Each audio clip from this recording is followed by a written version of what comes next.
Bah écoute, maintenant, voilà, si c'est, j'hésite entre catch et pas catch, je dirais Mi-catch, mi-catch, mi-raisin. mi-raisin. Ça, c'est, Ok, voilà, vendu. parfait. Ah, Ensuite, ah, Oula, ça c'est à moi ça. Ça c'est ma mention.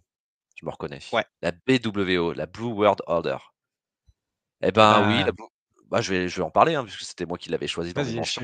On va commencer en je tout t'en cas. prie. Je vais commencer en tout cas, pardon.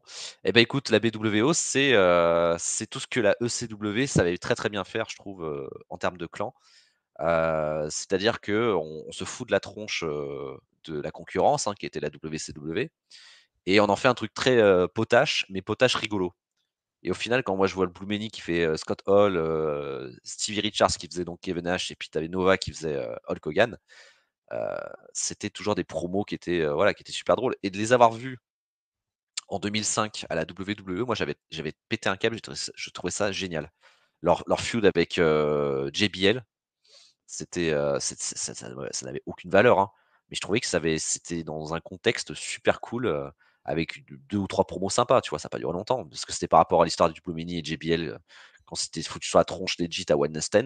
Mais je trouvais que ça vivait bien la BWO, et c'était hyper over, hein. Bon, après la ECW, tout était hyper over, mais mes trucs pourris, mais voilà, moi c'est pas un flop, c'est pas un top, mais ça a le mérite d'avoir existé, d'avoir été divertissant. Et c'est ça aussi qui compte dans les clans, c'est qu'il y ait ce côté comédie wrestling aussi dans les clans qui peut être très cool, quoi. Moi, je ne m'exprimerai pas parce que je n'ai pas connu, à part l'apparition de 2005 vite fait, donc Et toi, Tristan? sans avis pour bah moi. pour moi c'est catch, ouais. Mais j'aime assez Stevie Richards. Je trouve que c'est. D'ailleurs, je sais pas si vous regardez de temps en temps sa chaîne où il revient sur certains spots, sur certaines Très, prises, très etc. C'est intéressant. super Très intéressant. intéressant. Ouais. Et j'ai vraiment découvert dans un second temps bah, qui était l'homme, j'ai envie de dire, derrière le catcheur. Et j'ai l'impression que c'est vraiment un chouette type, en fait, en plus, Stevie Richards. En tout Et cas, ben, moi, en tout cas, quand il raconte le catch, il est Ah, vachement intéressant parce qu'il parle vraiment de ouais, l'apprentissage, en fait. ouais. Je sais pas, on a envie de discuter avec lui, quoi. Il y a des gens comme Ouais, c'est ça, ça, t'as pas envie de leur parler, comme nous, quoi, avec nos têtes par patibulaires, là, exemple. mais Mmh. voilà. Mais il y a des gens comme Steven Richards, t'as envie de causer catch avec lui, quoi. Voilà. Donc, catch. Ouais. Ensuite, Rémi. très bien. Ensuite, la LWO. Alors pour moi, anecdotique à la WCW. Et puis, bah, ce qu'ils en font aujourd'hui, c'est histoire d'un. Allez, je vais dire un petit catch. C'est sympa, mais sans plus. Tristan. Mmh. Ah, je suis assez emmerdé, mais c'est vrai que j'ai jamais compris, en fait, quel était vraiment leur rôle, quoi. À part rassembler tous les athlètes latinos sous une même bannière et nous parodier un petit peu la NWO avec leurs t-shirts. Mais je me souviens pas de grandes rivalités ou de grands matchs en fait avec la LWO. Et le côté récupération d'Eddie Guerrero à chaque fois, ouais, ça me gêne un peu. Donc je suis pratiquement tenté de dire pas catch en fait. Ah, on a du mi-catch, mi-raisin un peu dans le chat, là, visiblement, hein. Ouais, ouais, ouais, ouais. Alors est-ce que tu Ouais, nous fais du raisin, Vini, du coup? ah bah, je vais faire un raisin, ouais. Je vais faire Tu un nous fais de la raisin sur celui-là. vinasse, du coup? Ouais, je fais de la vinasse, ouais. Oui, franchement, la LWO, ouais, j'ai même envie de te dire, je préférais même celle de la WCW par nostalgie. Mais juste par nostalgie, parce que ça servait strictement à rien. C'était juste une espèce de storyline un peu dans la réalité avec un conflit entre Bischoff et Eddie Guerrero. Ils ont monté la LWO pour faire un truc genre je te fais un clan pour t'emmerder. Bon, allez. Ouais, bah, Ça avait le mérite de mettre un peu en avant les luchadors à la WCW. Franchement, la fin, quand même, faut juste rappeler la fin de la LWO à la WCW qui avait été donc reviewée à l'époque, hein, c'était janvier 99. Ric Flair devient un commissionnaire donc de la WCW et il leur file du fric et des prostituées pour qu'ils arrêtent la LWO, hein. Et Juventud Guerrera, il fait OK, super, allez, on va en boîte. Il se casse, la LWO, c'est terminé.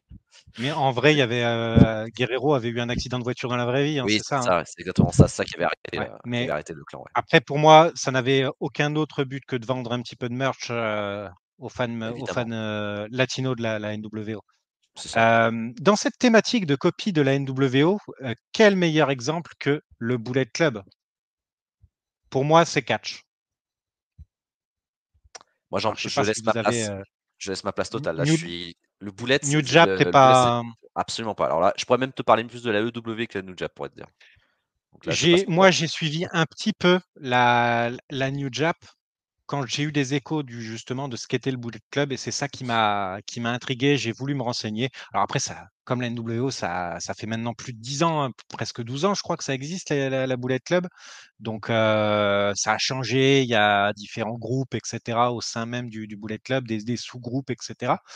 Mais pour moi, c'est catch. Visuellement, c'est stylé, j'aime. Tristan, toi,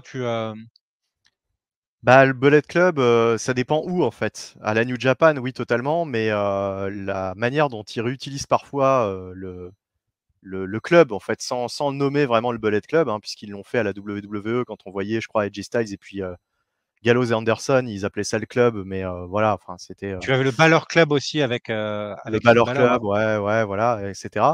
Euh, J'avais envie de dire catch, mais je vois que le patron dit pas catch, donc évidemment, je vais dire pas catch. Fayot du catch dit la même chose Fire que Club for life. Tout de suite. C'est ça, Fight Club pour live.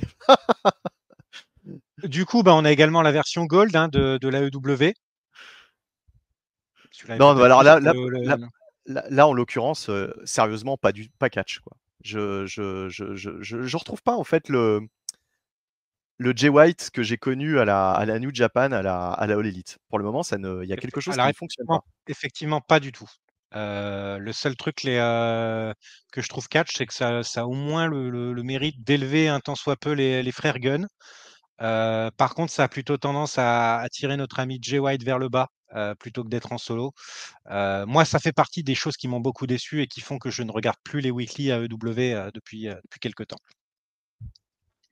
le chat est assez Euh, d'accord avec vous, hein, sur ça, hein.